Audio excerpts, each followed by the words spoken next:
you're asleep, face pressed against your pillow, dreaming. Outside your bedroom door, someone is holding a rifle. You don't hear the footsteps. You don't hear the door open. You don't hear the gun being raised. Then a shot explodes through the darkness. And somehow, nobody wakes up. Not your parents. Not your brothers.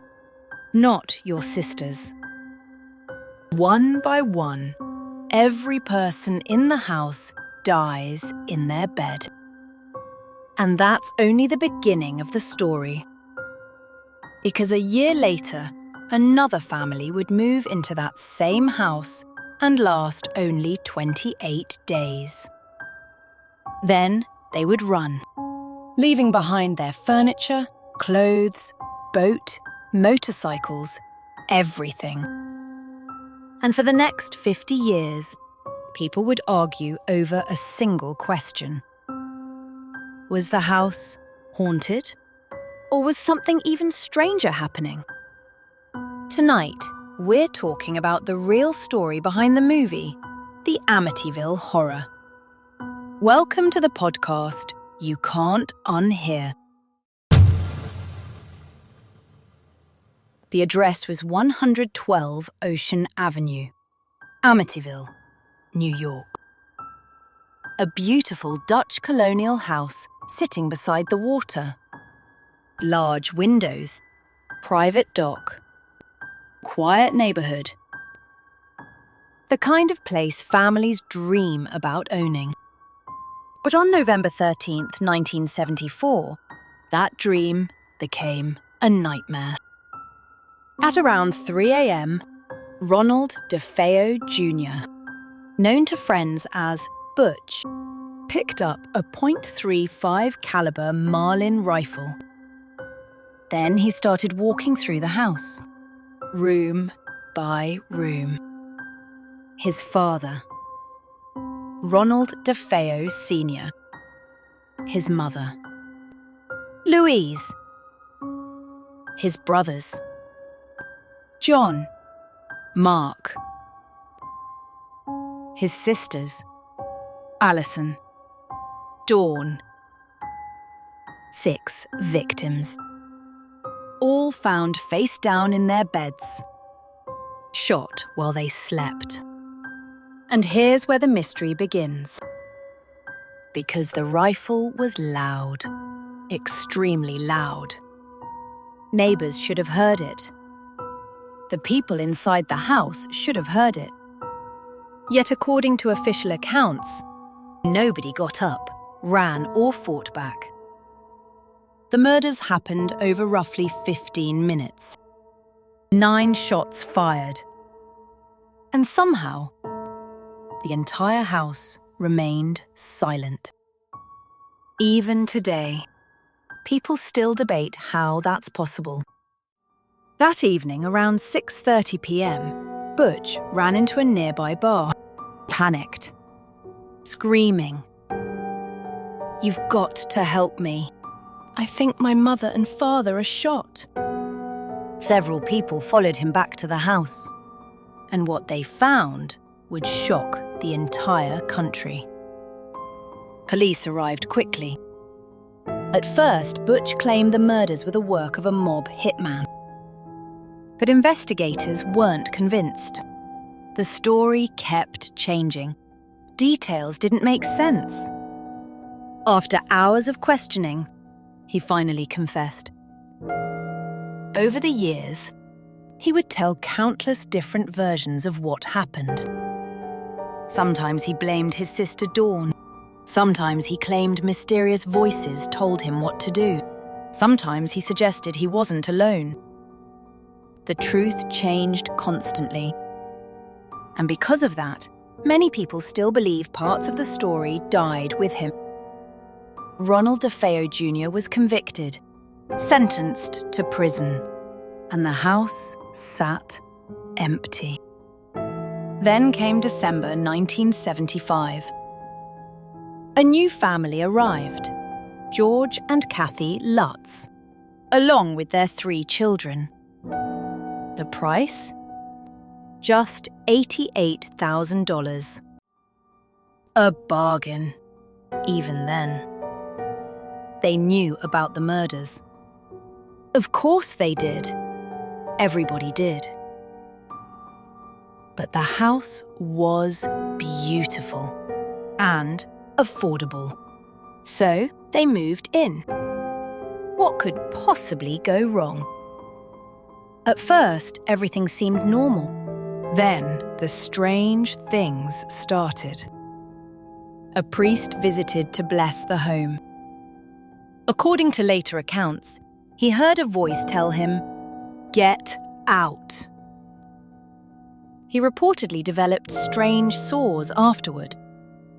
The family dog nearly strangled itself trying to leap over a fence.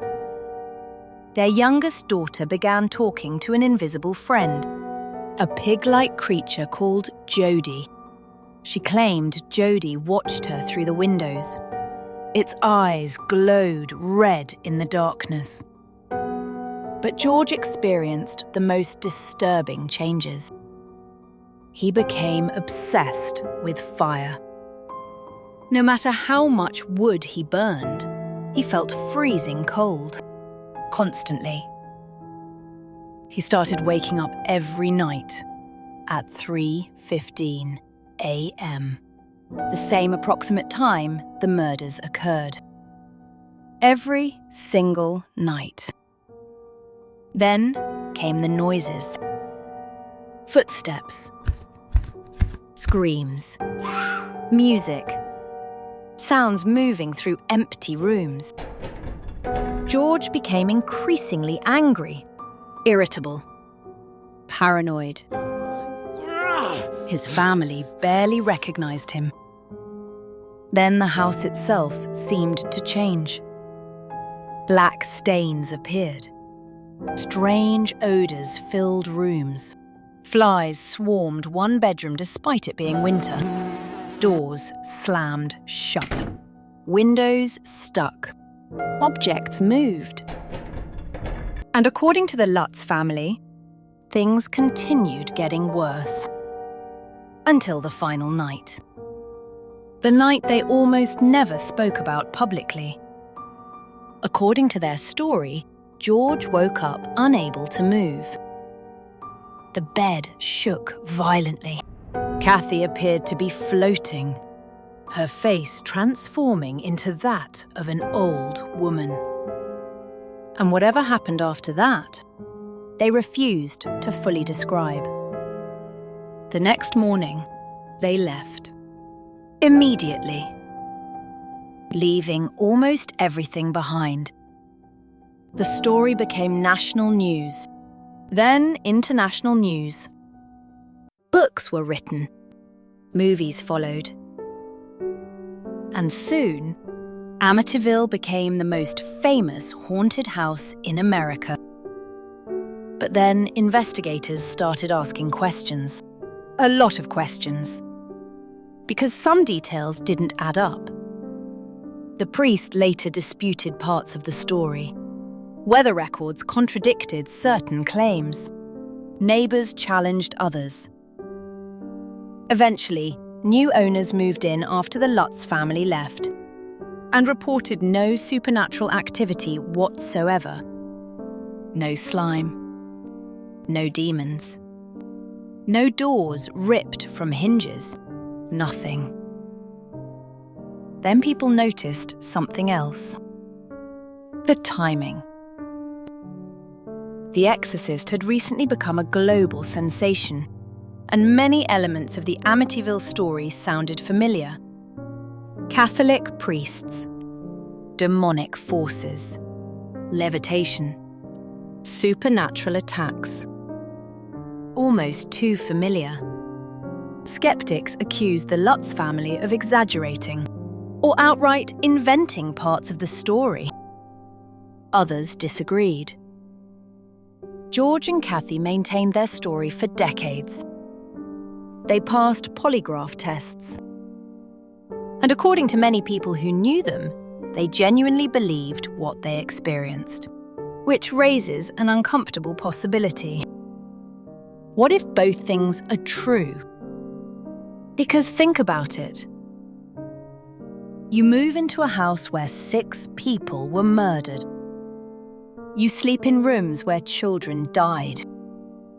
You walk past the same walls, the same hallways, the same staircase. Every single day. Could that affect you psychologically?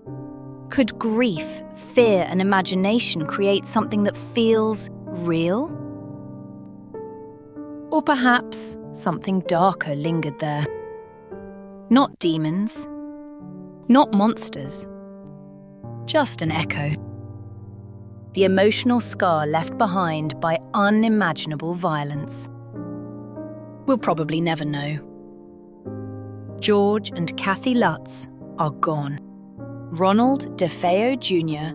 died in prison in 2021. Many of the people closest to the story are no longer here. And with them went whatever secrets they carried. But one thing is undeniable. The murders were real. 6 people actually did lose their lives inside that house.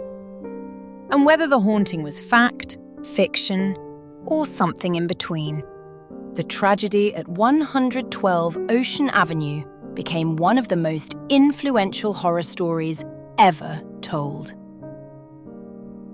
Lock your door before you sleep tonight. And I'll see you on the next episode of the podcast, You Can't Unhear.